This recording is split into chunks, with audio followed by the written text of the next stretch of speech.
સેલાણા ગામે મારામારીનો બનાવ સામે આવ્યો।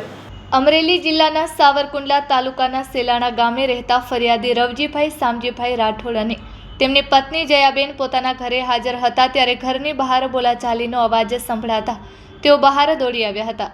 બહાર જઈ જોતા તેમના દીકરા મુન્નાભાઈ અને આરોપી વિજયભાઈ દુલાભાઈ રાઠોડ વચ્ચે બોલાચાલી ચાલી રહી હતી। બંનેને સમજાવવાનો પ્રયાસ કરવામાં આવી રહ્યો હતો ત્યારે આરોપીએ હાથમાં રહેલા પાઇપ વડે જયાબેન પર હુમલો કર્યો હતો।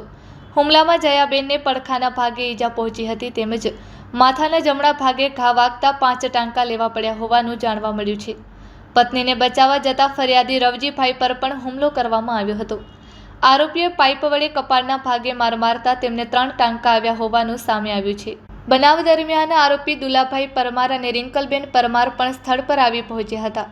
આરોપી દુલાભાઈએ કુહાડી વડે ફરિયાદીના માથાના ભાગે હુમલો કરી ગંભીર ઈજા પહોંચાડી હતી જ્યારે આરોપી રિંકલબેને પથ્થર મારી જયાબેનને ફરી ઈજા પહોંચાડી હોવાનું પોલીસ ફરિયાદમાં ઉલ્લેખ કરાયો છે। બનાવ બાદ ઈજાગ્રસ્તોને સારવાર માટે હોસ્પિટલ ખસેડવામાં આવ્યા હતા। સમગ્ર મામલે પોલીસ દ્વારા ગુનો નોંધી વધુ તપાસ હાથ ધરવામાં આવી છે। Report by Sarfaraz Khokhar, Amreli.